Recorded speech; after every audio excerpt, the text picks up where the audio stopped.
The courtroom doors exploded open. Elena walked in barefoot, clutching two sleeping toddlers against her chest. Her dress was torn at the hem. Mud stained her knees. Marcus Devane stopped laughing mid-sentence. His mistress Veronica choked on her champagne.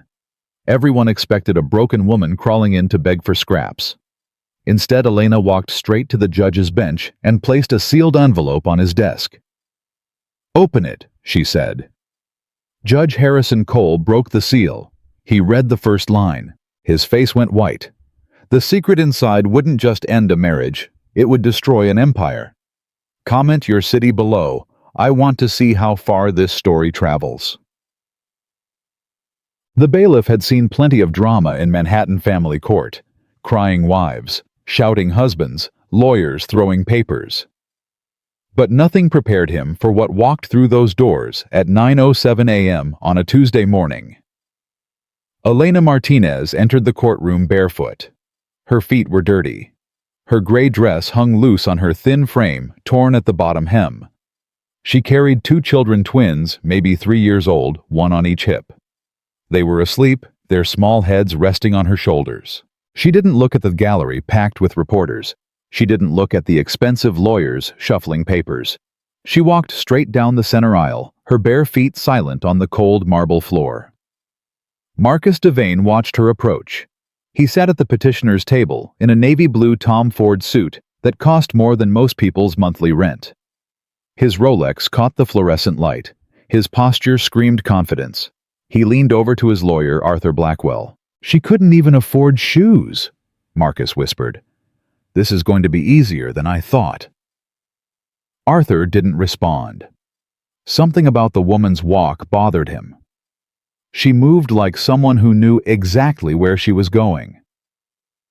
Veronica Chase sat directly behind Marcus in the front row. She wore a white Chanel suit and enough diamonds to blind someone. Her blonde hair was perfect. Her makeup was perfect. Everything about her screamed money and power. She watched Elena approach and let out a small laugh. "My God, Marcus, you actually married that? She looks like she crawled out of a shelter." Marcus reached back and squeezed Veronica's hand. "In about an hour, baby, you'll be Mrs. Devane, and she'll be nothing." Elena reached the defendant's table. There was no lawyer waiting for her, no paralegal, no assistant. Just an empty chair and a worn canvas bag she'd been carrying over her shoulder. She set the twins down gently on the bench behind her. They stirred, but didn't wake. She pulled a thin blanket from her bag and tucked it around them. Then she sat down. Judge Harrison Cole looked over his reading glasses at her. He was 64 years old and had presided over thousands of divorce cases. He'd seen billionaires weep. He'd seen housewives turn into warriors. But he'd never seen anyone walk into his courtroom barefoot. "Mrs. Devane," the judge said, "you're 7 minutes late, and you appear to be unrepresented." Elena stood. Her voice was quiet but steady. "I apologize for my appearance, Your Honor. My husband froze our accounts 3 weeks ago. I couldn't afford a lawyer. I couldn't afford a taxi. I walked here from Queens with my children because the bus fare was money I needed for their dinner tonight." A murmur rippled through the gallery. Reporters scribbled furiously. Marcus shifted in his seat. His lawyer put a hand on his arm, a warning. "She's playing the victim card," Arthur whispered. "Don't react. Look bored." Marcus forced his face into an expression of mild contempt, but something cold was sliding through his stomach. Elena had never been this calm. In 5 years of marriage, he'd seen her cry, beg, plead, argue. But this stillness. This was new. Veronica leaned forward. "Your Honor, is this really necessary?" "The woman is clearly unstable. She brought children to a divorce hearing." "Who does that?" Judge Cole's eyes snapped to Veronica. "Who are you?" "I'm Veronica Chase. I'm Marcus's—" "You're not a party to these proceedings. Speak again without permission, and I'll have you removed." Veronica's mouth opened and closed. She sat back, her face flushing red. Marcus squeezed her hand again, but his eyes stayed on Elena. She hadn't flinched at Veronica's insult. She hadn't even looked at her. That scared him more than anything. Arthur Blackwell stood smoothing his tie. He was the highest-paid divorce attorney in New York. He hadn't lost a case in 12 years. Your Honor, we're here on a straightforward matter. Mr. Devane and Mrs. Devane signed a prenuptial agreement 5 years ago. In the event of divorce, Mrs. Devane receives a settlement of $50,000 and waives all rights to spousal support and any claim on Devane Technologies. He pulled out a thick folder. Furthermore, we're petitioning for full custody of the minor children, Noah and Lily Devane. Mr. Devane can provide them with the best education, the best health care, the best environment. Mrs. Devane is currently living in a one-bedroom apartment in Queens. She has no income, no savings, no family support. She is by every measurable standard unfit to raise children of this caliber. Elena listened without interrupting. Her face remained still. Arthur continued, gaining confidence. Mrs. Devane was a waitress when they met. A waitress at a diner near Mr. Devane's first office. She had no college degree, no career prospects. Mr. Devane gave her everything a brownstone in Manhattan designer clothes, access to the finest social circles. And how did she repay him? By becoming distant, neglectful, obsessed with the children to the exclusion of her husband's needs. Veronica nodded along, her lips curled in satisfaction. In short, Your Honor, this is a simple case. Mrs. Devane signed away her rights. The prenup is ironclad. We ask the court to enforce it and grant Mr. Devane full custody of the children. Arthur sat down. He exchanged a look with Marcus Victory. Judge Cole turned to Elena. Mrs. Devane, you've heard the petition. You signed the prenuptial agreement. Do you have anything to say before I make my ruling? Elena stood slowly. She reached into her canvas bag. Her hand was shaking barely, almost imperceptibly, but it was shaking. She pulled out a brown manila envelope sealed with red tape. I have a few things to say, Your Honor. She placed the envelope on the judge's bench. I did sign the prenup. I signed it because I loved my husband. I didn't care about money. I never have. She looked at Marcus. For a moment, something human flickered in her eyes, grief maybe, or the ghost of love. When I met Marcus, I thought he was different. He was hungry, ambitious. He talked about changing the world through technology. I believed in him. I believed in us. Marcus felt the cold in his stomach spread to his chest. But Marcus seems to have forgotten something, Elena continued. He forgot a specific clause in the addendum, the clause regarding the origin of intellectual property. Arthur's head snapped up. What clause? There is. Elena's voice hardened. Appendix C, page 47. The clause that states any intellectual property created during the course of the marriage reverts to its original creator upon dissolution. Marcus laughed. It came out too loud, too sharp. Elena, baby, you didn't create anything. You made coffee. You changed diapers. I built Devane Technologies. I wrote the code. I closed the deals. You were just there. Elena turned to look at him, and for the first time she smiled. It was not a kind smile. You wrote the interface, Marcus, the pretty buttons, the user experience, but the code, the deep learning algorithm that makes the whole thing work, the predictive engine that every major bank and hedge fund pays millions to access. She paused. That was written by E.M. Elena Martinez, my maiden name. The room went silent. Arthur was flipping frantically through the prenup, searching for Appendix C. You're lying, Marcus said, but his voice cracked.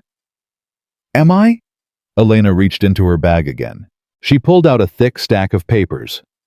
These are the original patent filings, dated 6 years ago, before we were married, before Devane Technologies even existed as a company.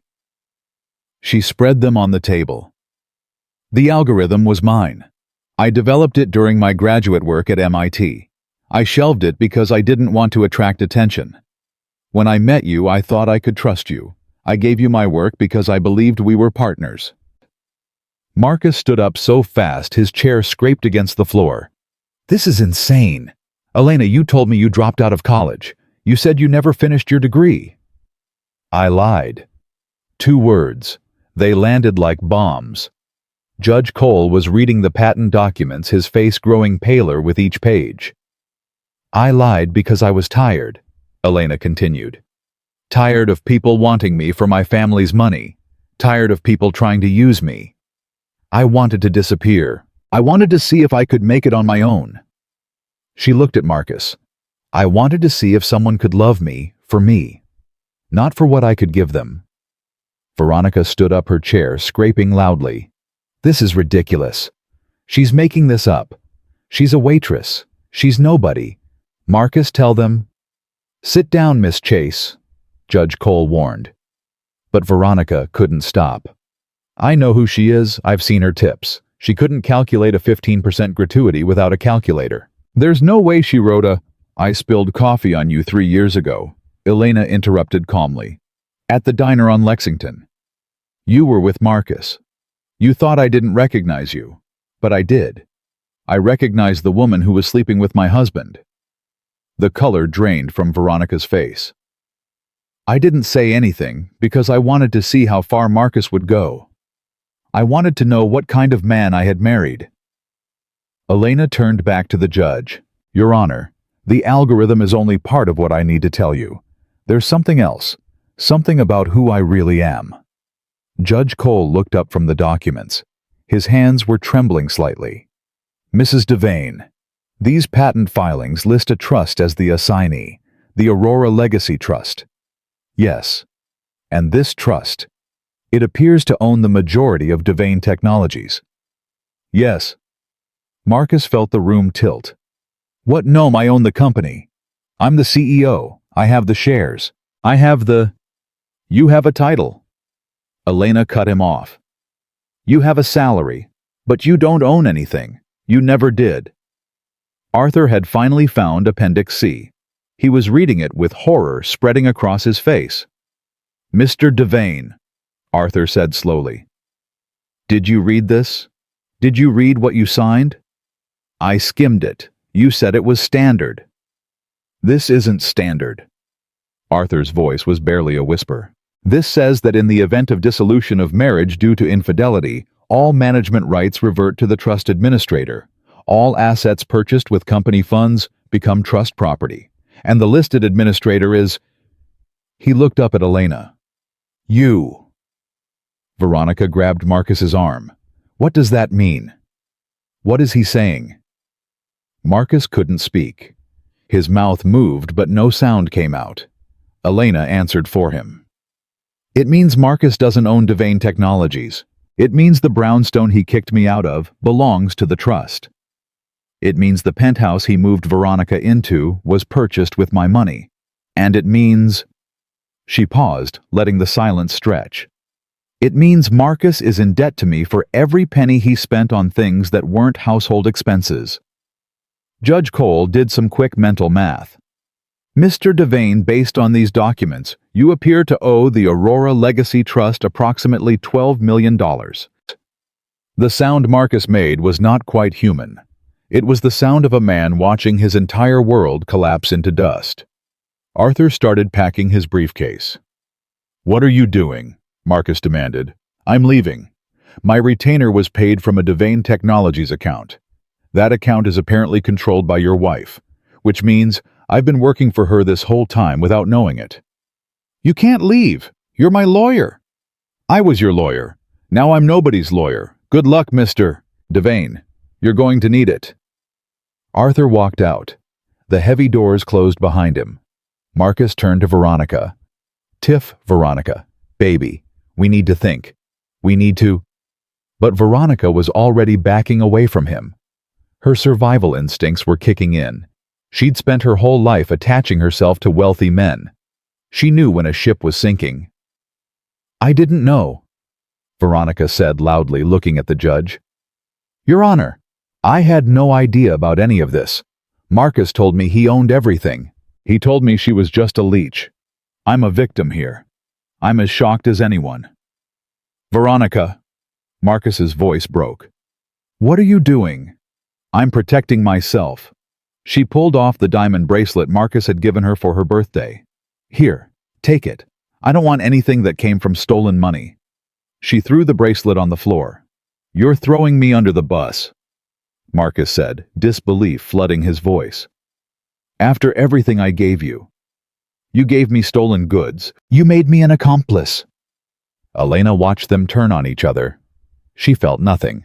No satisfaction, no triumph. Just a hollow exhaustion that went bone deep. One of the twins stirred behind her. Lily's small voice rose up. "Mama." Elena turned immediately, her whole demeanor softening. "I'm here, baby. Go back to sleep." "Is the bad man going to yell again?" Elena stroked her daughter's hair. "No, sweetheart. The bad man is done yelling. He's going to be quiet now." She looked at Marcus. "Aren't you?" Marcus stared at his wife, this stranger he had lived with for 5 years. The waitress he had plucked from obscurity. The simple woman he had thought he could control.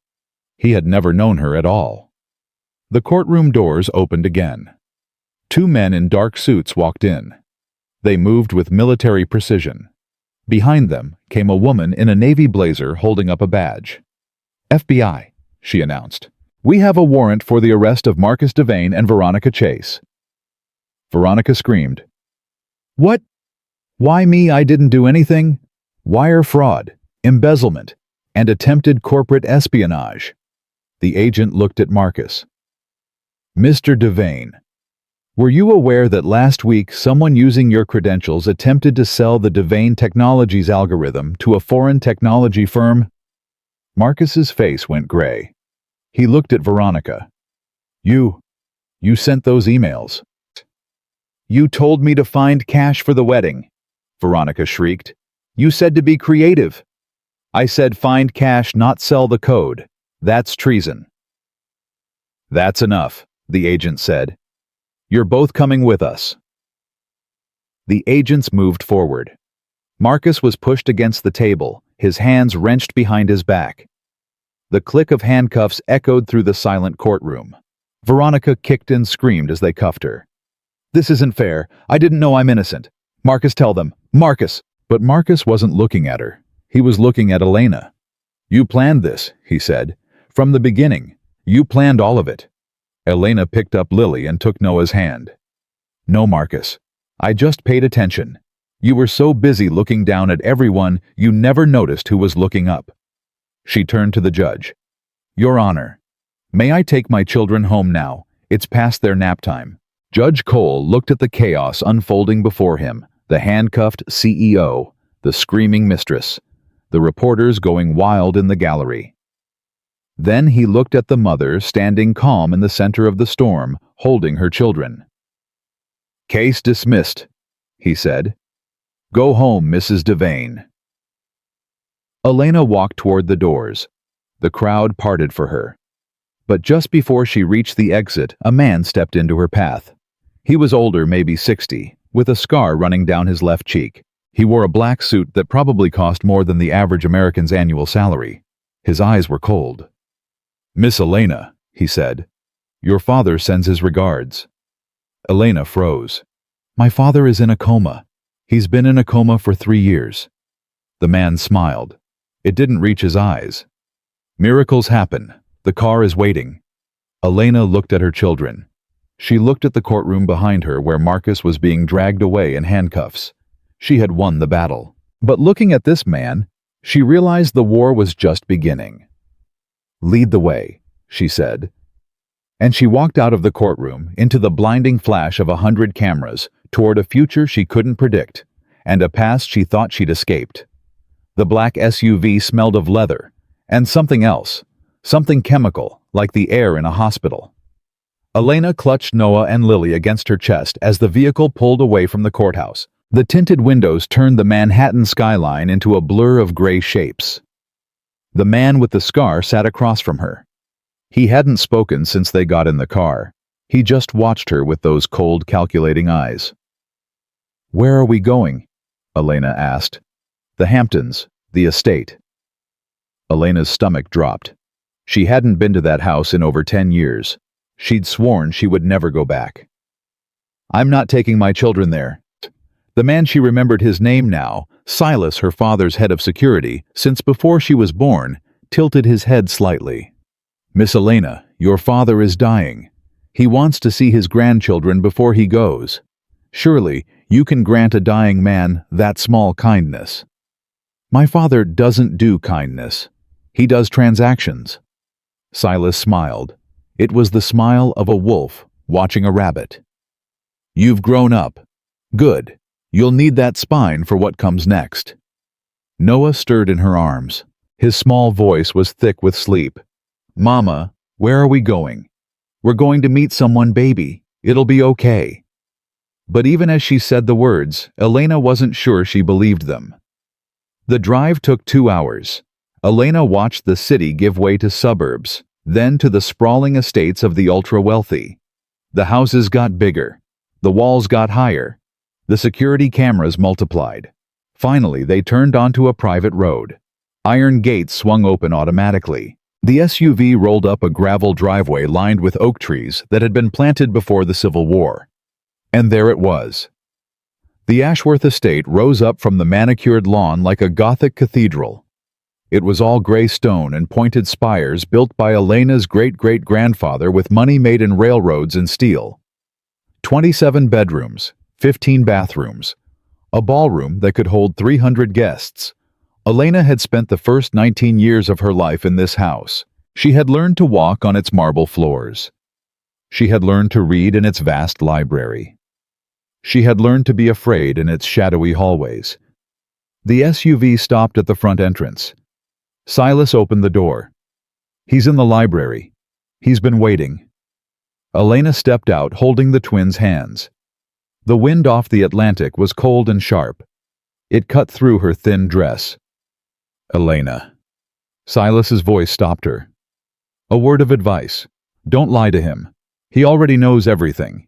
He's known for years." Elena turned to look at him. "If he's known everything, why didn't he stop the marriage? Why didn't he stop any of it?" "That's not my question to answer." Elena walked up the stone steps. The massive wooden doors swung open before she reached them. 2 servants in black uniforms stood on either side, their faces blank. The foyer was exactly as she remembered. Marble floors, a chandelier that cost more than most houses, paintings on the walls that belonged in museums. Cold, beautiful, empty. "This way, ma'am," one of the servants said. Elena followed, pulling the children along. Noah's eyes were huge, taking in the vast space. Lily pressed closer to her mother's leg. "Mama, this place is scary." "I know, baby. We won't stay long." They walked down a long corridor lined with portraits. Ashworth ancestors stared down at them with painted eyes. Merchants, industrialists, senators, robber barons who had built empires on the backs of workers and then posed for paintings in their finest clothes. Elena's father was the latest in that line, and he was the most dangerous of them all. The library doors were mahogany carved with wolves and ravens. Elena pushed them open. The room was dark, lit only by a fire crackling in a massive stone hearth. Books lined the walls from floor to ceiling, thousands of them, leather-bound and ancient. The air smelled of smoke and old paper. And there, in a high-backed leather chair facing the fire, sat William Ashworth. Elena hadn't seen her father in 10 years. She'd expected him to look frail, dying. Instead, he looked exactly as she remembered, sharp-featured, silver-haired, with pale blue eyes that missed nothing. He was thinner, maybe. His skin was more papery. But the predator was still there, watching from behind those eyes. Serafina. Elena flinched at her birth name. No one had called her that in a decade. "My name is Elena now." "Names are masks. We wear them when convenient." William's eyes dropped to the twins. "And who are these?" "Your grandchildren, Noah and Lily." William studied them the way a collector might study specimens. Clinical. Assessing. Strong jawlines. Good bone structure. They have the Ashworth look. "They're children, not breeding stock." William smiled. It was a thin, cold thing. "Sit down, Serafina. We have much to discuss." I'll stand. Sit. Down. The command cracked through the air like a whip. Elena felt her legs move before her brain could stop them. Old habits. Old fear. She sat in the chair across from her father, pulling the twins onto her lap. William watched her with something like satisfaction. You've done well today. The courtroom, the documents, the timing. You destroyed that man completely. I was impressed. I wasn't trying to impress you. No. You were trying to protect them. He gestured at the children. Admirable, maternal, weak. Elena's arms tightened around the twins. Why am I here, Father? You said you were in a coma. I was never in a coma. I've been watching, testing, waiting to see if you had any Ashworth left in you or if you'd become completely domesticated. Testing me for what? William reached for a glass of amber liquid on the side table.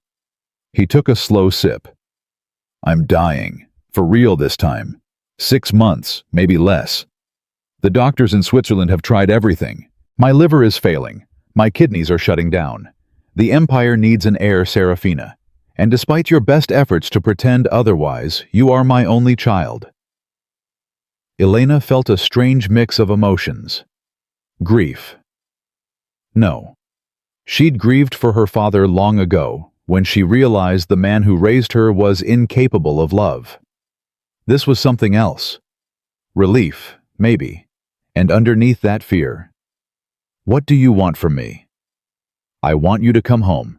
Take your place at the head of the family. Learn the business. The real business, not that technology toy you gave your husband. Ex-husband. Soon to be. Yes. William waved his hand dismissively. The point is, you've proven yourself today. You're ruthless when you need to be. That's good. That's necessary. But you're also sentimental. That needs to change. Elena stood up abruptly, lifting the children.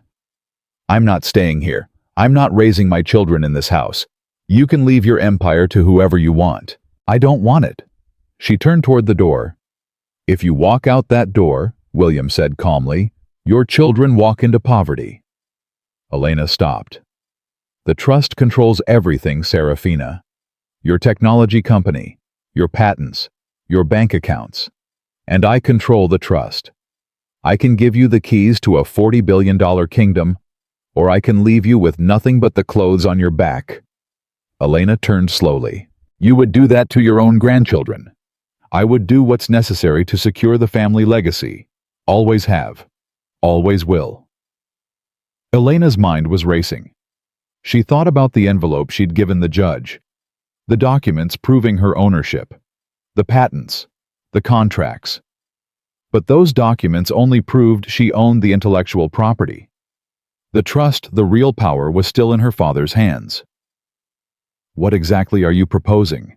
Elena asked. William smiled. He'd won, and he knew it. Sit down. Let me explain. Elena sat. But this time she kept her back straight and her eyes hard. The Aurora Legacy Trust was established by your grandfather in 1962. It controls the family's core assets, the real estate, the financial instruments, the political connections. Everything else, the companies, the patents, the public wealth is derivative, controlled by the trust, but not the trust itself. He paused, letting that sink in. When you ran away, I could have cut you off. Instead, I let you keep your access to the intellectual property portfolio. I wanted to see what you would do with it. You were testing me, even then. I'm always testing you. That's how dynasties survive. The weak are culled, the strong are elevated. Elena felt sick. So you let me marry Marcus. You let me give him my work. You watched me struggle for 5 years. All of it was a test. And you passed, magnificently. William leaned forward. Today you didn't just divorce a cheating husband. You executed a hostile takeover of your own life. You used legal structures as weapons. You anticipated his moves and countered them. You even arranged for the FBI to arrest him. Don't look surprised. I know you were the one who tipped them off about the espionage. Elena said nothing. That kind of strategic thinking is exactly what this family needs. What I need. From you. And if I refuse? William's expression hardened. Then I sign the trust over to the Ashworth Foundation upon my death. The board will liquidate everything. Your technology company will be sold to the highest bidder, probably a Chinese firm that's been circling for years. Your patents will be licensed out. Your children's inheritance will be donated to charity. He paused. You'll be left with nothing, and I mean nothing. No house, no savings, no connections. You'll go back to waitressing Serafina. Except this time, you'll be 40 with 2 children and no safety net. Elena stared at him. You would destroy your own legacy just to punish me. I would destroy anything to get what I want. That's what makes me an Ashworth. And that's what you need to become. The fire crackled. The twins were getting restless, squirming on Elena's lap. Mama, I'm hungry, Noah whispered. I know, baby, soon. Elena looked at her father. She thought about all the years she'd spent running from this moment. She'd changed her name, changed her appearance, built a completely different life, and still somehow she'd ended up right back here. But she wasn't 19 anymore. She wasn't the frightened girl who had fled in the middle of the night with nothing but a backpack and a fake ID. She was a mother, and mothers did whatever was necessary to protect their children. I want the terms in writing, Elena said. Full control of the trust upon your death. Complete autonomy over how I run the businesses. No interference from your lawyers or your board. William raised an eyebrow. You're negotiating? I'm establishing terms. If you want me to be an Ashworth, then treat me like one. For a long moment, William just looked at her. Then slowly, a genuine smile spread across his face. It was the first real emotion Elena had seen from him. There she is. There's my daughter. He pressed a button on the arm of his chair. A moment later, Silas appeared in the doorway. Have the lawyers draw up the succession documents. My daughter will be reviewing them tonight. William turned back to Elena. We'll have dinner together, all of us. A family meal. The children need to sleep. It's been a long day. Then they'll sleep here. We have 27 bedrooms. Pick one. Elena wanted to argue. She wanted to grab her children and run out the door into the night. But she couldn't. Not yet. Not until she had leverage. Fine. One night. Then I'm taking them back to the city. We'll see. William waved his hand. Silas, show my daughter to the East Wing, and have the kitchen prepare something for the children. Something simple. They're not used to real food. Elena stood her jaw tight. Father?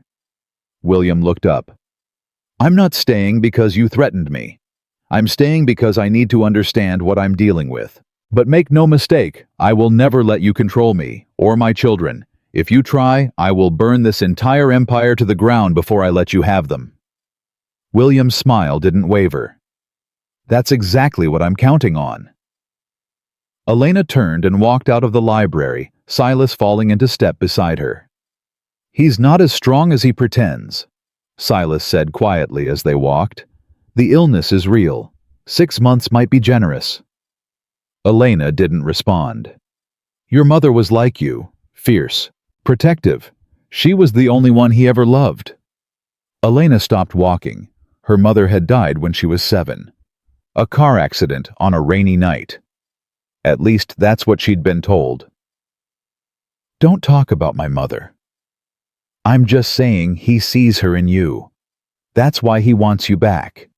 That's why he let you go in the first place. Elena turned to face him. Silas, you've worked for my father for 30 years. You've done terrible things for him. Don't pretend we're friends. Don't pretend you're on my side. Silas's scarred face was unreadable. I'm not on anyone's side, Miss Elena. I'm on the winning side, and right now I'm not sure which side that is. He gestured down the hallway. The East Wing. 3rd door on the left. The room has a lock. I suggest you use it. Elena gathered her children and walked away. She didn't look back. The room was enormous, bigger than the entire apartment she'd been living in for the past 3 weeks. A 4-poster bed, a marble bathroom, a view of the ocean through floor-to-ceiling windows. Elena locked the door. Then she pushed a heavy dresser in front of it. Mama. Lily's voice was small. Are we safe here? Elena knelt down and pulled both children into her arms. We're safe, baby. Mama won't let anything happen to you. I don't like that old man, Noah said. His eyes are scary. I know, but we only have to stay for one night, then we're going home. Promise? Elena hesitated. She wasn't sure she could keep that promise, but she said it anyway. Promise. She put the children to bed, tucking them under silk sheets that probably cost more than her monthly rent. She sat on the edge of the mattress watching them fall asleep. Her mind was racing. Her father had trapped her. Checkmate, he would call it. But Elena had learned a lot about chess in the past 5 years. She'd learned that even when you seemed cornered, there was always a move. You just had to find it. She thought about the documents she'd shown in court. The patents, the trust assignments. Everything proved that she owned the intellectual property. But her father was right. The trust controlled everything else. Unless... Elena pulled out her phone. She had 1 bar of signal, barely enough. She opened a secure browser and navigated to a server she hadn't accessed in years. The password came back to her like muscle memory. She was in. Lines of code scrolled across the screen. This was the backdoor she'd built into the Ashworth systems when she was 17. A secret passage she'd created in case she ever needed to run. She'd never used it, but she'd never deleted it either. Now, 10 years later, she started to explore. The files were massive. Financial records, communication logs, transaction histories. Everything the Ashworth Empire had done for the past decade was here, buried in encrypted folders. Elena didn't have time to read it all, but she didn't need to. She just needed to find leverage, something her father didn't know she had. It took her 2 hours. The children slept. The house was silent, and Elena scrolled through data searching for the needle in the haystack. She found it at 2:47 a.m., a folder labeled Project Oversight. Inside were hundreds of documents detailing payments to foreign officials, bribes, kickbacks, illegal arms deals, and at the bottom a series of communications between William Ashworth and a man named Viktor Kozlov, a Russian oligarch who had been sanctioned by the U.S. government for years. Her father hadn't just been doing business. He'd been committing treason. Elena stared at the screen. Her hands were shaking. This was it. This was her leverage. If she released these documents, her father would spend whatever remained of his life in prison. The empire would be seized. The family name would be destroyed. But so would the children's inheritance. So would their future. Elena closed her eyes. She thought about Marcus being led away in handcuffs. She thought about Veronica screaming as the FBI took her. She thought about all the people her father had hurt, all the lives he had ruined. And then she thought about Noah and Lily, sleeping peacefully in the bed behind her. She couldn't release the documents. Not yet. But she could use them. Elena downloaded everything onto an encrypted drive. Then she erased her traces from the server and closed the browser. Tomorrow she would face her father again. And this time she would be holding all the cards. She climbed into bed next to her children. Lily immediately curled against her, seeking warmth. Noah mumbled something in his sleep. Elena stared at the ceiling. Her father thought he had won. He thought she was trapped. But William Ashworth had forgotten one thing. He'd spent 40 years teaching his daughter how to be ruthless, how to be strategic, how to destroy enemies without mercy. He'd just never expected her to use those lessons against him. Elena closed her eyes. Tomorrow, the real game would begin. Elena woke to the sound of knocking. Sharp, insistent. She sat up in bed, heart pounding. Miss Elena. Silas's voice came through the door. Your father requests your presence at breakfast, immediately. She checked her phone. 6:47 a.m. She'd slept less than 4 hours. Give me 20 minutes. He said immediately. Elena looked at the twins still sleeping. She didn't want to wake them. She didn't want to bring them anywhere near her father. I'm not leaving my children alone in this house. A pause. Then Silas said, "I'll have Maria sit with them. She was your nanny once. You remember her." Elena did remember. Maria had been the only kind person in this entire mansion. The only one who had ever hugged her, told her stories, made her feel like a child instead of an asset. "Fine. But if anything happens to them—" "Nothing will happen. You have my word." Elena got dressed quickly. She splashed cold water on her face and looked at herself in the mirror. Dark circles under her eyes. Hair tangled. Skin pale. She looked like a woman who had been through war. Good. That's what she was. Maria arrived a few minutes later. She was older now, gray-haired and soft around the edges, but her eyes were the same, warm and worried. "Miss Elena?" Maria took her hands. "I prayed for you. Every day since you left." "Maria." Elena squeezed back. "Watch them. Don't let anyone in this room. Anyone." "I understand." Elena walked out, following Silas through the maze of hallways. The house was already alive with activity servants moving silently, carrying trays and linens. The smell of coffee drifted from somewhere. The dining room was a cathedral of excess. A table that could seat 30. Crystal chandeliers. Windows overlooking the ocean. And at the head of the table, looking smaller than he had the night before, sat William Ashworth. He wasn't alone. 3 men in suits sat to his right. Elena recognized the oldest one, Harold Winters, her father's personal attorney for the past 30 years. The other 2 were younger, hungry-looking, with the sharp eyes of corporate sharks. "Sit down, Serafina." William gestured to the chair across from him. "We have business to discuss." Elena sat. She didn't touch the food on her plate. "I thought we were having a family breakfast." "This is family business." Harold explained the terms. Harold Winters cleared his throat. He was 70 if he was a day with a voice like gravel. "Miss Ashworth, your father has prepared a succession agreement. Upon his death, you will assume control of the Aurora Legacy Trust, including all subsidiary holdings, real estate portfolios, and financial instruments." He slid a thick document across the table. "In exchange, you agree to the following conditions. First, you will relocate to this estate and oversee your father's care during his remaining months. Second, you will enroll the children in the Ashworth Academy, a private institution that has educated 5 generations of your family. Third, you will not remarry without approval from the Trust's advisory board. And fourth—" "Stop." Elena's voice cut through the room. "I said stop." Harold looked at William. William waved his hand. "Let her speak." Elena pushed the document back across the table. "I'm not signing this." William's eyes narrowed. "You haven't even read it." "I don't need to. You're not giving me control. You're giving me a cage with gold bars." She stood up, planting her hands on the table. "Relocate to this house.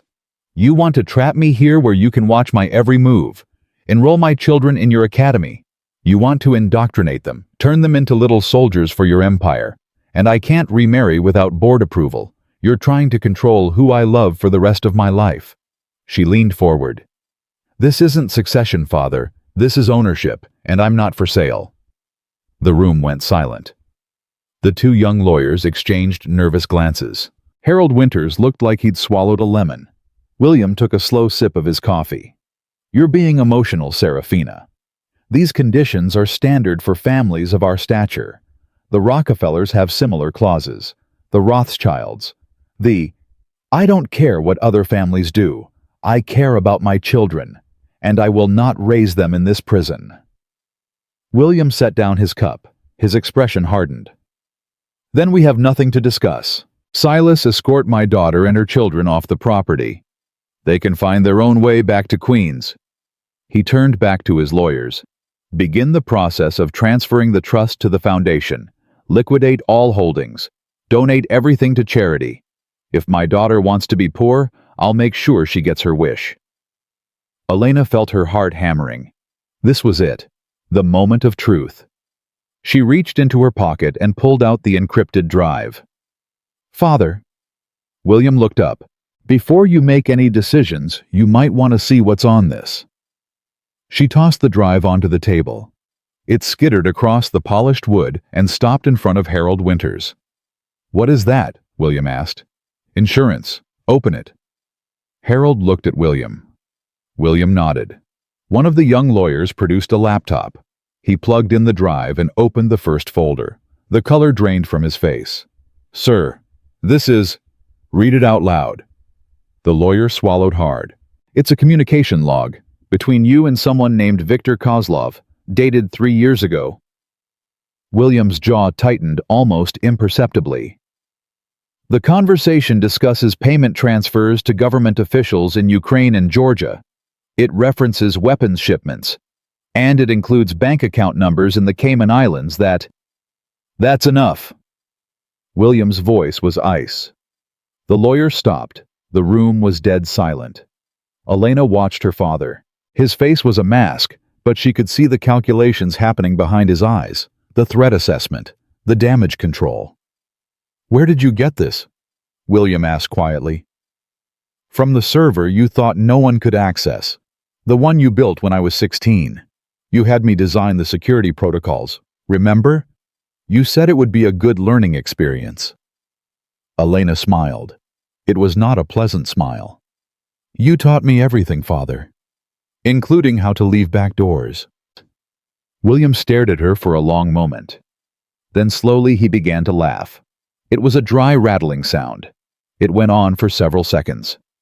The lawyers looked terrified. "Silas," William said finally, "leave us, all of you, now." The lawyers scrambled to their feet. Silas hesitated. "Sir?" "I said, leave."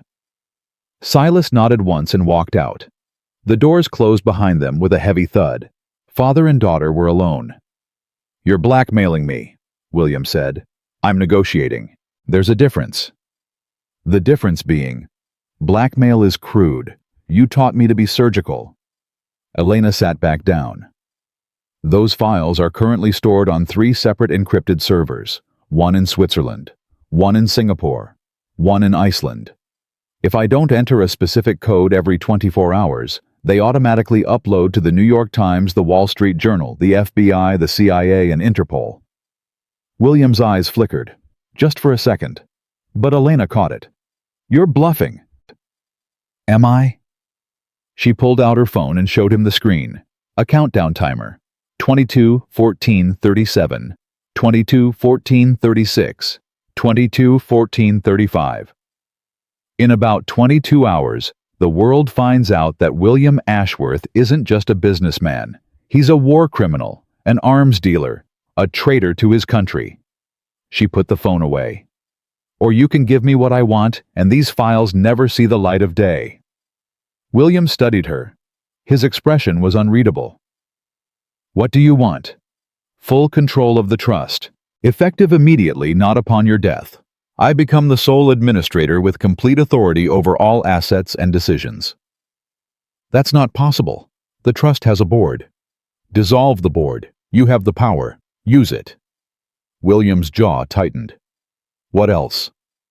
"I want the children's inheritance secured in their names, untouchable by you or anyone else. They get full access when they turn 25. "Fine. I want a residence of my choosing. Not this house. Somewhere I pick. Fully funded by the trust." "Agreed. And I want you to stay away from us." That landed. Elena saw it in the flash of pain that crossed her father's face before he masked it. "You're my only family," William said quietly. "They're my only grandchildren. You would cut me off completely. You threatened to take my children. You threatened to leave us with nothing. You've spent my entire life treating me like a chess piece instead of a daughter." Elena's voice cracked slightly. "So yes, I'm cutting you off. Because I don't trust you. And I never will." Silence stretched between them. The fire crackled. Outside, waves crashed against the cliffs. "I was trying to make you strong," William said finally. "The world is cruel, Serafina. It destroys the weak. I didn't want that for you. You don't make someone strong by breaking them. You make them afraid. And then they spend their whole life running from you. She stood up. Do we have a deal? William looked at her. For a moment he looked old. Truly old. A dying man facing the end of everything he'd built. You really hate me that much? Elena considered the question. Did she hate him? She had spent years telling herself she did. Years of therapy trying to unpack the damage he'd done. Years of nightmares about this house, this room, this man. But standing here now looking at the hollow shell of the monster from her childhood, she realized hate wasn't the right word. I don't hate you, Father. I pity you. You have all the money in the world, and you're going to die alone. That's the saddest thing I've ever seen. William flinched like she'd slapped him. Then his face hardened again. The vulnerability disappeared behind the mask. Fine. You want control? Take it. But remember what I told you, Serafina. Owning the crown is easy. Keeping it is hard. There are people out there, people I've kept at bay for decades, who will come for you the moment they sense weakness. I'm not weak. No, you're not. He almost smiled. You're finally an Ashworth. He pressed a button on the table. A moment later, Silas appeared. Have Harold draw up new documents. My daughter is taking control of the trust immediately. She has full authority over all assets and decisions. Silas's scarred face showed nothing. Yes, sir. And Silas, start packing my things. I'll be relocating to the Swiss property. It seems I'm no longer welcome in my own home. He looked at Elena one last time. Congratulations, Serafina. You win. He walked out of the dining room, leaning heavily on his cane. He didn't look back. Elena stood there trembling. She had won. She had actually won. But why did it feel like losing? She walked back to the east wing in a daze. Maria was sitting by the window, the twins playing on the floor with wooden blocks. Mama! Noah ran to her, throwing his arms around her legs. Elena knelt down and hugged both children so tight they squeaked. We're going home, she whispered. We're going home, and we're never coming back. Is the scary old man gone? Lily asked. Yes, baby. He's gone. Maria stood up, her eyes questioning. It's over, Elena told her. We have everything we need. Will you come with us? I could use someone I trust. Maria's eyes filled with tears. I've waited 10 years for you to ask that. They left the estate that afternoon. A helicopter took them back to Manhattan. Elena watched the Gothic mansion shrink beneath them, becoming smaller and smaller, until it was just a gray speck on the coastline. Good riddance. The next few weeks were a blur of lawyers and documents and meetings. Elena worked 18-hour days learning the true scope of what she now controlled. The Aurora Legacy Trust was bigger than she had imagined. Real estate across 6 continents, stakes in major corporations, political connections that reached into governments around the world, and underneath it all, a web of secrets that could bring down kings. She hired a team of forensic accountants to untangle the legitimate business from the criminal enterprise. The arms dealing, the bribery, the money laundering. All of it had to be excised like a tumor. It would take years, maybe decades. But she would do it. 2 weeks after leaving the Hamptons, Elena received a call from a number she didn't recognize. Mrs. Devane. A woman's voice. Professional. It's Ms. Martinez now? Of course. Ms. Martinez, this is Agent Michelle Torres with the FBI. We spoke briefly at the courthouse. Elena's stomach tightened. Is this about Marcus? Partially. Mr. Devane has been cooperative. He's providing information about his contacts in exchange for a reduced sentence. But that's not why I'm calling. Elena waited. We've become aware that you recently acquired control of the Aurora Legacy Trust, a trust that has been on our radar for some time. Elena's grip tightened on the phone. I'm conducting my own internal investigation. I'm cleaning house. If you give me time. That's exactly what I wanted to hear. Agent Torres's voice warmed slightly. "We're not looking to take you down, Ms. Martinez. We're looking for an ally. Someone on the inside who can help us understand the scope of your father's operations." "You want me to inform on my own father?" "I want you to help us make sure the weapons he sold don't end up killing American soldiers. I want you to help us recover the money he funneled to sanctioned regimes. I want you to help us bring some very bad people to justice." Elena closed her eyes. She thought about the files on the encrypted drive, the names, the dates, the body counts hidden behind corporate jargon. "What do you need from me?" "A meeting. Tomorrow. I'll come to you." "Fine. But my children stay out of this. If anyone threatens them, no one will touch your children, Ms. Martinez. You have my word." Elena hung up. She sat in silence for a long moment. Then she picked up the phone and made another call. "Harold, it's Elena. I need you to set up a meeting with the Board of Devane Technologies tomorrow afternoon." "What's the agenda?" "Restructuring. I'm firing everyone Marcus hired, and I'm changing the name of the company." "To what?" Elena looked out the window at the Manhattan skyline.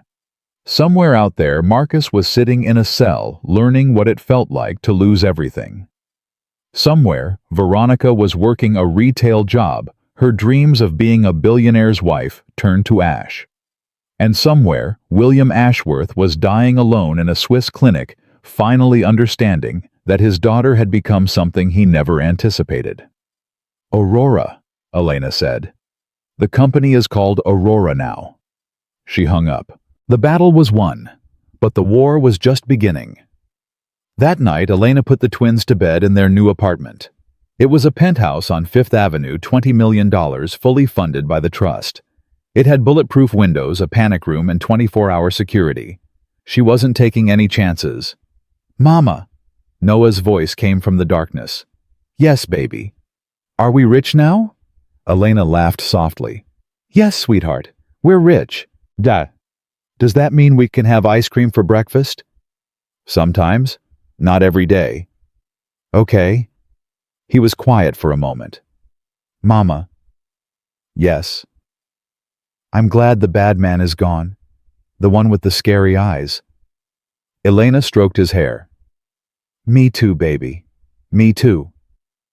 She sat there in the darkness long after both children fell asleep. She thought about everything that had happened. The courtroom, the revelation, the confrontation with her father, the FBI, the company, the trust. 6 months ago, she had been a waitress living in a queen's apartment, wondering how she would feed her children. Now she controlled a $40 billion empire. The irony wasn't lost on her. She had spent 10 years running from wealth, trying to prove she didn't need it. And in the end, wealth had become her weapon. The very thing she despised had saved her children. Maybe that was the lesson. Money wasn't good or evil, it was just power, and power was whatever you made of it. Her phone buzzed, a text from an unknown number. "Congratulations on your victory. But remember, your father had enemies. Now they're yours. Watch your back. A friend." Elena stared at the message. Her heart rate spiked.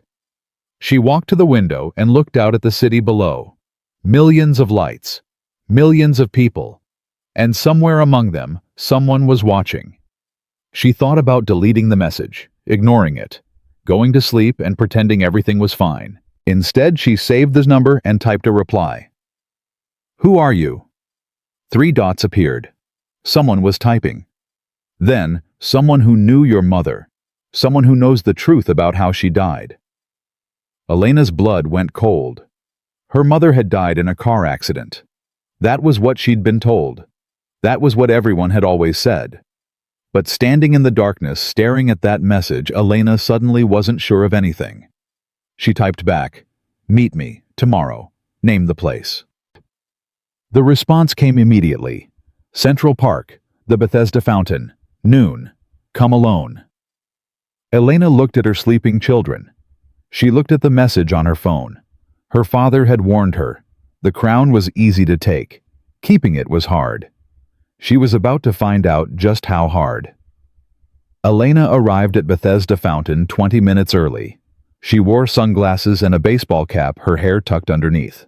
She looked like any other New Yorker enjoying a spring afternoon in Central Park. But her heart was pounding so hard she could feel it in her throat. She had left the twins with Maria and 2 security guards. She had told no one where she was going. The message had said, "Come alone," and she had. Maybe that was stupid. Maybe she was walking into a trap. But the message had mentioned her mother, and Elena would walk into 100 traps for the truth about what happened to Catherine Ashworth. The fountain was crowded with tourists taking photos and children throwing coins into the water. Elena found a bench with a clear view of all approaches and sat down.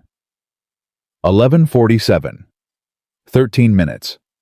She watched the people around her. A man with a newspaper. A woman pushing a stroller. A group of teenagers laughing at something on a phone.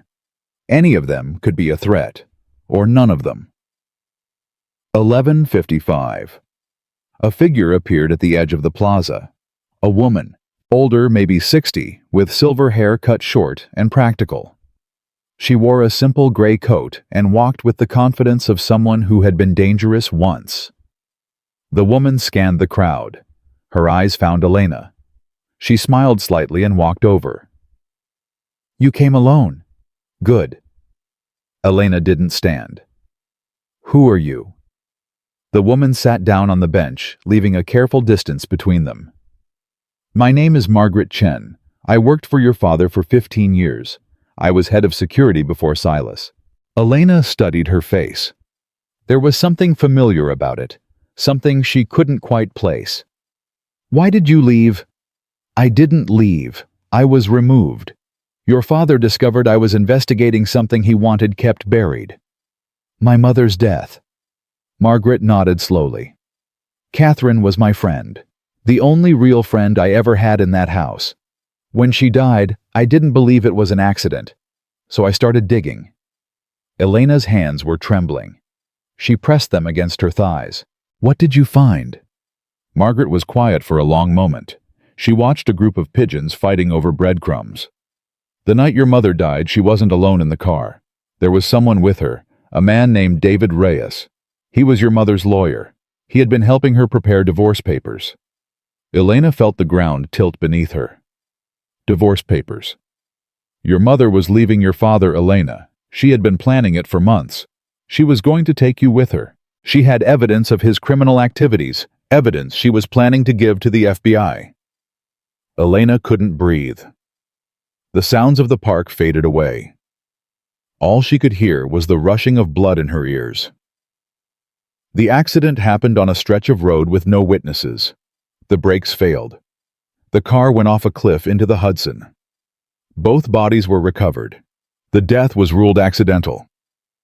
Margaret turned to look at Elena directly. "But I found the mechanic who serviced that car 3 days before the crash.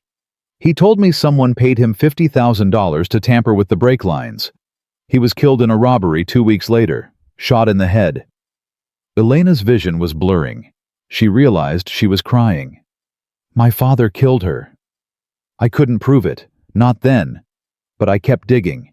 I found financial records showing payments to the mechanic. I found phone records showing your father knew exactly where your mother would be that night. I found a witness who saw a black SUV following the car just before the crash." Margaret reached into her coat and pulled out a thick envelope. "I've spent 15 years building this case. Every document, every witness statement, every piece of evidence. It's all here." She held out the envelope. Elena stared at it. Her mother's face flashed through her mind. Catherine Ashworth had been beautiful, kind, warm. She used to sing Elena to sleep. She used to hold her when she had nightmares. And then one day, she was gone. And Elena had spent the rest of her childhood alone in that cold, dark house with a father who didn't know how to love. "Why are you giving this to me?" Elena whispered. "Because I'm dying too. Cancer. Same as your father, ironically. I have maybe 3 months left." Margaret smiled sadly. "I wanted to see justice done before I go. But I can't do it alone. I don't have the resources, the connections, the power." She pressed the envelope into Elena's hands. "But you do. You have everything you need to bring him down. The question is whether you're willing to use it." Elena looked at the envelope. It felt heavy. Heavier than paper and ink should feel. "If I release this, my father goes to prison. He dies there, alone." "Yes." "And the family name is destroyed. The business, everything he built." "Yes." "And my children grow up knowing their grandfather was a murderer." Margaret was silent. Elena closed her eyes. She thought about the twins, their innocent faces, their trust in her to protect them from the ugliness of the world. She thought about her father dying alone in a Swiss clinic. She had told him she pitied him. She had told him she didn't hate him. Had that been true, or had she been lying to herself? "There's something else," Margaret said quietly. "Something I debated whether to tell you." Elena opened her eyes. "Your mother wasn't just gathering evidence against your father's crimes. She had discovered something else, something about your birth." Elena's heart stopped. "What about my birth?" Margaret hesitated. Her eyes were filled with something that looked like pity. "William Ashworth isn't your biological father." The words landed like a physical blow. Elena felt them in her chest, her stomach, her bones. "That's impossible." Catherine had an affair. It was brief, passionate, and secret. She became pregnant. William didn't know until you were 2 years old, when a blood test during a routine medical procedure revealed that you couldn't be his biological child. Elena was shaking her head. No, that doesn't make sense. If he knew I wasn't his, he kept you because he had no other heirs. Because divorcing Catherine and admitting the truth would have been a public humiliation. And because by then, you showed signs of brilliance, mathematical ability, strategic thinking. You were useful to him, even if you weren't truly his. Margaret reached out and touched Elena's arm. "Your real father was a man named James Porter. He was an artist, a painter. He died in a car accident 6 months after you were born." Elena stared at her. "Another car accident. I don't know if it was connected. I couldn't find evidence either way, but I thought you should know the truth. All of it." Elena sat in silence for a long time. The world continued around her children, laughing birds, singing water, splashing in the fountain. But she was somewhere else entirely. Her entire life had been a lie. The man who raised her wasn't her father. The mother she had idolized had kept secrets. The identity she had built, Ashworth Vanderhoven Martinez, all of it was constructed on a foundation of sand. "Elena," Margaret's voice was gentle. "Are you all right?" Elena laughed. It was a broken, desperate sound. "No, I'm not all right. I don't think I've ever been all right." She looked at the envelope in her hands. "What would you do if you were me?" Margaret considered the question carefully. "I would ask myself what kind of world I want my children to inherit. I would ask myself whether justice matters more than comfort. And I would ask myself whether I can live with the truth or whether I need to bury it to survive." She stood up slowly, her joints creaking. "I've done my part. The rest is up to you." She started to walk away. "Margaret," the older woman turned.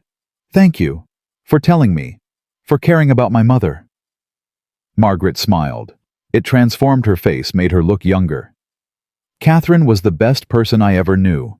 She deserved better than what she got, and so do you." She walked away and disappeared into the crowd. Elena sat on the bench for another hour holding the envelope.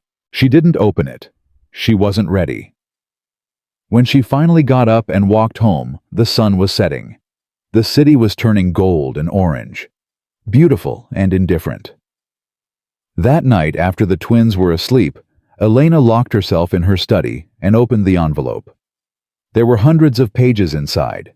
Police reports, financial records, witness statements, photographs, medical documents, and at the bottom a letter, addressed to her, in her mother's handwriting. Elena's hands shook as she unfolded it. "My darling Serafina, if you're reading this, then something has happened to me. I'm so sorry, my love. I tried to protect you. I tried to build a way out for both of us. But your father has eyes everywhere, and I fear he knows what I'm planning. I want you to know the truth. I want you to know that you were conceived in love. Your biological father, James, was the kindest man I ever met. He didn't know about you. I never had the chance to tell him before he died. But he would have loved you. I know that with all my heart. William isn't capable of love. He's capable of possession, of control, of using people until they have nothing left to give. I realized too late what kind of man I had married. But you, my darling, you are different. You have light inside you. Don't let him extinguish it. Don't let him turn you into what he is. If something happens to me, run. Take whatever you can and disappear. Build a new life somewhere he can't find you. Be happy. Be free. And if someday you have children of your own, tell them about me. Tell them their grandmother loved them before they even existed. Tell them love is worth fighting for, even when it seems hopeless. I love you, Serafina. I love you more than words can say. Be brave. Be kind. Be everything he isn't. Your mother, Catherine. Elena read the letter 3 times. By the 3rd time, she was sobbing so hard she could barely see the words. Her mother had known. She had known she was in danger, and she had written this letter anyway. She had tried to save them both. And William had killed her for it. Elena spent the next 3 days locked in her study, reading every document in the envelope. She cross-referenced dates and names and account numbers. She built a timeline of events leading up to her mother's death. Margaret was right. The evidence was overwhelming. William Ashworth had murdered his wife. On the 4th day, Elena made a decision. She called Agent Torres. I have something for you. Something about my father. I'm listening. Not over the phone. Come to my apartment. Bring whoever you need. But come prepared. This is bigger than the arms dealing. This is murder. Agent Torres arrived that evening with 2 other agents. Elena showed them the documents. She showed them Margaret's research. She showed them her mother's letter. When she finished, Torres sat in silence for a long moment. This is explosive, Ms. Martinez. If we move forward with this, it's going to destroy your family. Your father will die in prison. The media will tear you apart. I know. You're willing to accept that. Elena thought about her children sleeping peacefully in the next room.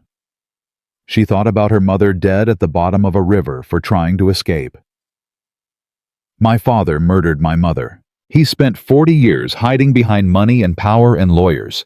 He's hurt countless people and never faced any consequences. She looked Torres directly in the eyes. It ends now. Torres nodded slowly. Then we'll need you to cooperate fully. You'll have to testify. You'll have to relive all of this in court in public.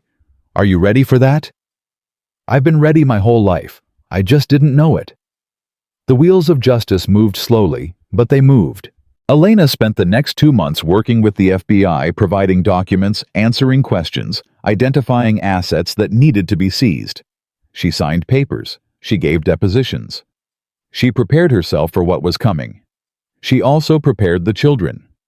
She sat them down one evening and told them as gently as she could that their grandfather had done some very bad things. She told them that sometimes people who seem powerful are actually very scared inside, and they hurt others because they don't know how to be good.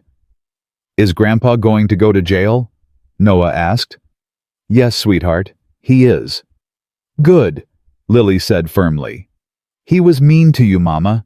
Mean people should go to jail. Elena hugged them both. I love you so much. You know that, right? We know, Mama. We love you too. The arrest happened on a Tuesday morning in Geneva. William Ashworth was taken from his clinic in handcuffs, too weak to walk on his own. The photographs were everywhere within hours. The media-feeding frenzy was everything Elena had expected, and worse. Reporters camped outside her building. News vans lined the street. Her phone rang constantly with requests for interviews. She ignored all of it. The trial was scheduled for the following spring, but William never made it that far. His health deteriorated rapidly in custody. The stress of exposure, the collapse of his empire, the betrayal by his own daughter, it broke something inside him that was already failing. He died in a prison hospital 6 weeks after his arrest. Elena received the call at 3 a.m. Ms. Martinez, I'm calling to inform you that William Ashworth passed away at 2:47 this morning. He requested that you be notified. Elena sat in the darkness of her bedroom phone pressed to her ear. Did he say anything? At the end, he asked for you. He kept saying your name, Serafina. Elena closed her eyes. Thank you for telling me. She hung up. She sat there for a long time waiting to feel something. Relief, grief, satisfaction, anger. But all she felt was empty. The monster was dead. The man who had shaped her entire life through fear and control and manipulation was gone, and she had been the one to bring him down. She should feel victorious. Instead, she just felt tired. The next morning, she got up, made breakfast for the twins, and took them to the park. Life continued. It always did. At the funeral, Elena was the only family member present. She stood by the grave in a simple black dress, watching them lower the coffin into the ground. No eulogy, no flowers, no tears. Just a man being returned to the earth alone as he had lived. Silas appeared beside her as the last of the dirt was shoveled onto the grave. Miss Elena. Silas. He asked me to give you this before he died. He handed her a small wooden box, intricately carved with wolves and ravens. The same symbols that had been on the library doors. Elena took it. What's inside? I don't know. He said you would understand. Silas turned and walked away. Elena watched him go. When she got home, she opened the box. Inside was a photograph. Old, faded, creased from years of handling. It showed a young couple on their wedding day. The woman was beautiful, radiant, her dark hair cascading over a white dress. The man was handsome, smiling, his arm wrapped protectively around her waist. Catherine and William Ashworth. 35 years ago. Before the lies. Before the empire. Before everything went wrong. On the back in William's handwriting were 2 words, I'm sorry. Elena stared at those words for a long time. Then she put the photograph back in the box, closed the lid, and placed it on a shelf in her study. She didn't forgive him. She wasn't sure she ever could. But she understood now that even monsters had been human once. Even the worst people had been capable of love before fear and greed and power corrupted them beyond recognition. She wouldn't make the same mistakes he had. She would build something better. She would raise her children to be kind, to be brave, to be everything her father wasn't, and she would make sure that the Ashworth legacy, the dark legacy of secrets and lies and murder, ended with her. A new legacy would begin, one built on truth. 6 months passed like water through fingers. Elena stood at the window of her corner office on the 45th floor of Aurora Tower, watching the city come alive below. The sun was just rising, painting the skyline in shades of gold and pink. Central Park was a dark green rectangle in the distance, peaceful and still. Her reflection stared back at her from the glass. She barely recognized herself anymore. The woman in the reflection wore a tailored black blazer and designer heels. Her hair was styled perfectly.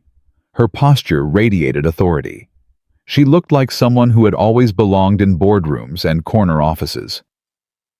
But Elena remembered the woman who had walked into that courtroom barefoot, clutching 2 sleeping children, wearing a dress from Goodwill. That woman felt like a stranger now, a ghost from another life. Ms. Martinez. Elena turned.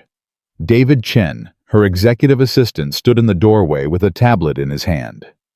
He was young, brilliant, and absolutely loyal, qualities she had learned to value above all others. The board meeting starts in 30 minutes, and there's a letter that arrived this morning. From the Federal Correctional Facility in Pennsylvania. Elena's stomach tightened. Marcus? Yes, ma'am. She walked to her desk and took the envelope. This was the 4th letter Marcus had sent since his sentencing. She had burned the first 3 without reading them, but something made her hesitate this time. Give me 10 minutes, David, then send in the board. Yes, ma'am. He closed the door behind him. Elena sat down in her leather chair. The envelope was thin, wrinkled, stamped with official prison markings. Her name was written in Marcus's handwriting, shaky, now nothing like the confident scrawl she remembered. She opened it. Elena, I know you won't read this. You didn't read the others, but I have to try. I'm not writing to ask for forgiveness. I don't deserve it. I know what I did to you, to the children, to us. I was selfish and cruel and blind. Prison gives you a lot of time to think. Too much time, maybe. I've replayed every moment of our marriage in my head. Every lie I told. Every time I made you feel small. Every night I chose her over you. I was so busy trying to be someone important that I forgot how to be someone good. You were always good, Elena. Even when I couldn't see it. Even when I didn't want to see it. You were the best part of my life and I threw you away like you were nothing. I'm not asking you to visit. I'm not asking you to write back. I just needed you to know that I understand now. I understand what I lost. Tell Noah and Lily that their father is sorry. Tell them I hope they grow up to be nothing like me. I hope you're happy. I really do. Marcus. Elena read the letter twice. Then she folded it carefully and placed it in her desk drawer next to her mother's letter and the photograph from her father's box. A collection of ghosts. A museum of people who had hurt her. But she didn't burn this one. Maybe that was progress. The board meeting lasted 2 hours. Elena sat at the head of the table, flanked by lawyers and executives who had once answered to her father. They answered to her now. The restructuring is complete, Harold Winters reported. He had stayed on after the transition, proving himself more loyal to the money than to any particular Ashworth. All of your father's illegal operations have been shut down. The arms dealing, the political bribery, the offshore accounts. Everything has been liquidated and the funds transferred to legitimate holdings. And the foundation? Elena asked. The Catherine Ashworth Foundation launched last month. Initial funding of $200 million. The board you selected is already reviewing grant applications from domestic violence shelters, women's education programs, and legal aid organizations. Elena nodded. She had named the foundation after her mother. It seemed fitting using the money built on Catherine's murder to help other women escape dangerous situations. What about the criminal cases? Agent Torres, who had been invited to observe the meeting, spoke up. All of your father's known associates have been indicted. 17 convictions so far, with more expected. The network is effectively dismantled. And Viktor Kozlov? Torres's face darkened. He's beyond our reach. Russia won't extradite. But we've frozen all of his assets in the United States and Europe. He's not happy about that. Elena felt a chill run down her spine. She had known that exposing her father would make enemies. She just hadn't realized how many. Is my family safe? We have agents monitoring the situation. So far, no credible threats. But I would recommend maintaining your current security protocols. I intend to. The meeting ended. The executives filed out, already murmuring about next quarter's projections. Elena stayed behind, staring at the empty chairs. She had done it. She had dismantled her father's empire and rebuilt it into something clean, something she could be proud of. But the weight hadn't lifted. The emptiness hadn't filled. She was still the girl who had grown up without a mother, the woman whose husband had betrayed her, the daughter who had sent her father to die alone. Success hadn't healed those wounds. Nothing could. But maybe that was okay. Maybe the wounds were what made her strong. Elena left the office at 4 p.m. early for her. She had somewhere to be. The drive to Queens took 45 minutes. Elena watched the city change outside her window. The gleaming towers gave way to brick apartment buildings. The designer boutiques became bodegas and laundromats. The wealth evaporated, replaced by something rawer and more real. She told the driver to stop in front of a small diner on a corner she knew well. Murphy's. The same diner where she had worked as a waitress for 3 years. The same diner where she had met Marcus. She hadn't been back since the divorce. But today felt right. Elena walked inside. The smell hit her immediately. Grease and coffee, and something sweet baking in the back. It was exactly as she remembered. The lunch crowd had cleared out, leaving only a few regulars nursing cups of coffee. A woman in her 60s stood behind the counter wiping down the surface with a rag. "Can I help you, hun?" Elena smiled. "Hi, Murphy." Murphy squinted at her.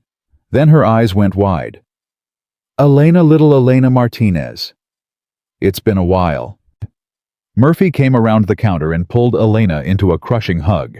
She smelled like flour and dish soap, the smell of Elena's old life. "My God, look at you. I saw you on the news, you know. Couldn't believe it. My little waitress running a billion-dollar company. I told everyone who would listen. I said that girl worked my lunch shift for 3 years. Elena laughed. It felt good to laugh. "I missed you, Murphy." "I missed you too, sweetheart. Sit down, sit down. Let me get you some coffee, on the house." They sat in a booth by the window. Murphy brought coffee and a slice of apple pie that Elena hadn't asked for, but was grateful to receive. "So," Murphy said, settling into the seat across from her. "Tell me everything. The news only had the headlines. I want the real story." Elena told her. Not everything, some secrets were too heavy to share. But enough. The marriage, the betrayal, the courtroom, the revelation. Murphy listened without interrupting, her weathered face shifting between shock and pride and sorrow. "That man," Murphy said when Elena finished. "That Marcus. I never liked him. Remember I told you the first time he came in here, I said that one's got eyes like a snake. You can't trust a man with snake eyes." "You were right. I'm always right. 30 years behind this counter, you learn to read people." Murphy reached across the table and took Elena's hand. "But you did good, sweetheart. You got out. You made something of yourself. Your mama would be proud." Elena felt tears prick her eyes. "I hope so. I know so. I met your mama once, you know, before she died. She came in here looking for you back when you first started working. Beautiful woman, kind eyes. She sat right where you're sitting now and ordered a coffee." Elena's heart clenched. "I didn't know that." "She asked me to watch out for you. Said you were precious. Said you had a light inside you that needed protecting." Murphy squeezed her hand. "I tried, sweetheart, best I could." Elena was crying now. She didn't try to stop it. "Thank you, Murphy, for everything. You don't have to thank me. Just promise me you'll be happy. That's all any of us want for you." Elena wiped her eyes. "I'm trying." "That's all anyone can do." They talked for another hour. Murphy told her about the diner, the new chef, the health inspector who had come by last month, the regular customers who asked about Elena whenever they saw her on the news. It was ordinary conversation. Simple. Human. Elena had forgotten how much she missed ordinary. When she finally left, the sun was setting. She stood on the sidewalk outside the diner, breathing in the city air. It smelled like exhaust and hot dogs and rain on concrete. It smelled like home. Her phone buzzed. A text from Maria. "The children are asking for you. Noah wants to show you a drawing. Lily says she won't eat dinner until you're home." Elena smiled and typed back, "On my way." She got into the car and headed home. The penthouse was warm and bright when she arrived. Music was playing, something from a Disney movie the twins had been obsessed with lately. The smell of Maria's cooking drifted from the kitchen. "Mama!" Noah came running before Elena could even close the door. He slammed into her legs and wrapped his arms around her, nearly knocking her off balance. "I made you something. I made you something.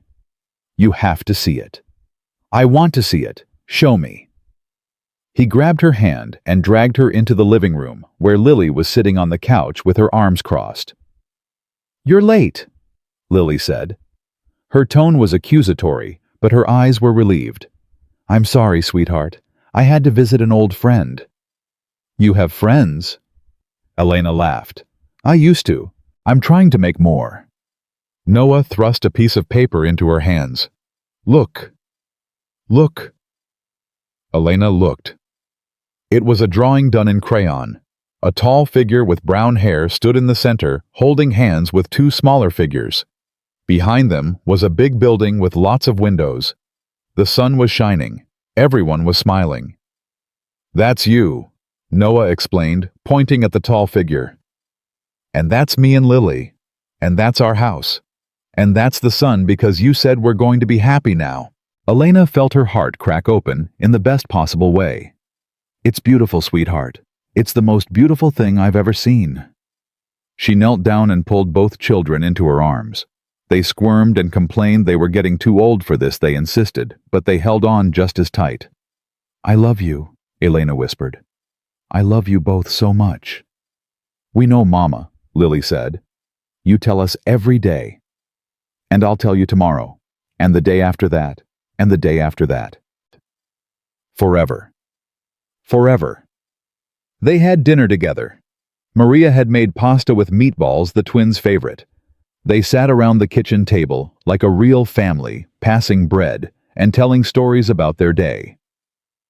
Noah had learned to write the number 7 at school.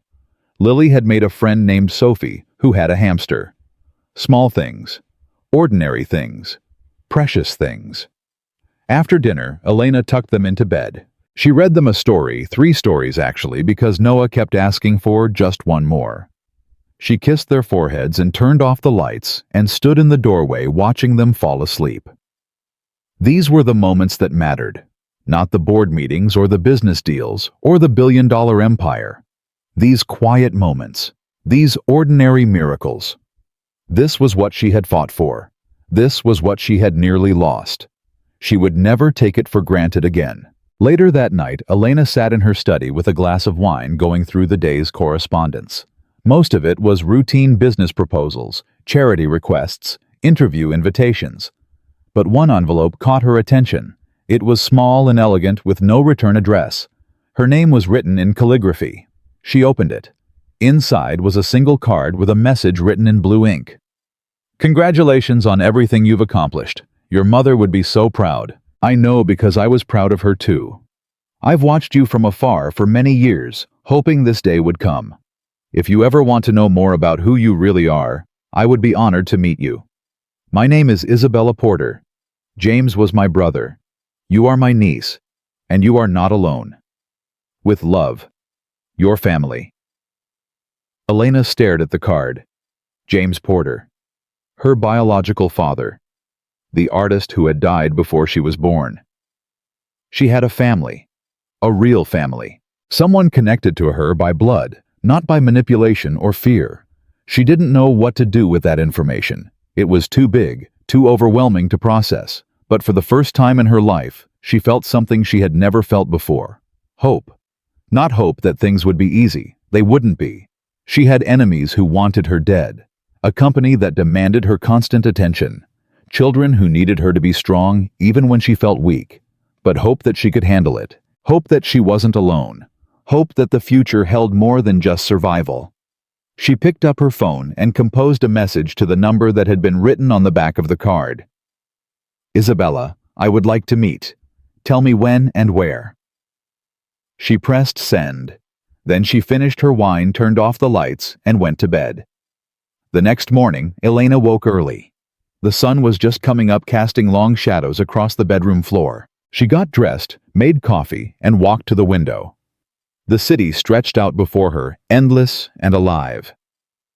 1 year ago, she had been a waitress in Queens, wondering how she would pay the rent. She had been married to a man who despised her, trapped in a life that felt like a prison. Now she was free. She had lost so much along the way.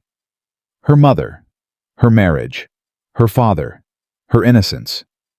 But she had gained so much more. Her children, her power, her truth, herself.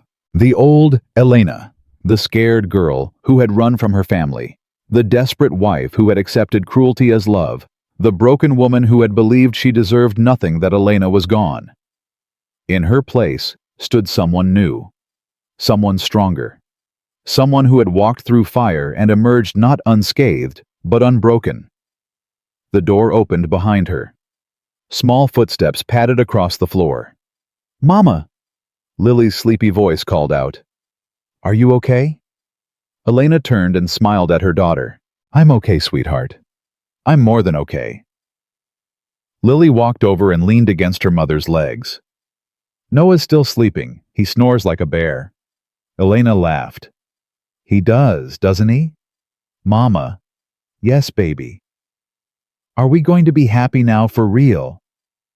Elena looked down at her daughter's upturned face, those dark eyes so full of trust and hope, those small hands reaching for comfort. She thought about everything she had been through, every betrayal, every heartbreak, every moment of despair.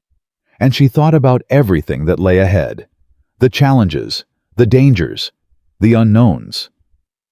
But she also thought about this moment, this perfect, ordinary moment, a mother and daughter watching the sunrise together. Yes, sweetheart, Elena said. We're going to be happy, I promise. Lily smiled. Good, because I don't want to be sad anymore. Neither do I, baby, neither do I. They stood there together watching the city wake up, a new day, a new beginning. Behind them, the penthouse was stirring. Maria was making breakfast. Noah was starting to wake, calling for his mother. The world was demanding her attention. But for this one moment, Elena let herself be still. Let herself breathe. Let herself believe that everything was going to be okay. She had climbed out of the darkness. She had built something from nothing. She had protected her children and honored her mother and defeated the man who had tried to destroy her. She was no longer a victim, no longer a pawn. She was a queen. And this was her kingdom. The woman who had walked into that courtroom barefoot was gone. In her place stood Elena Martinez, mother, CEO, survivor. And she was just getting started.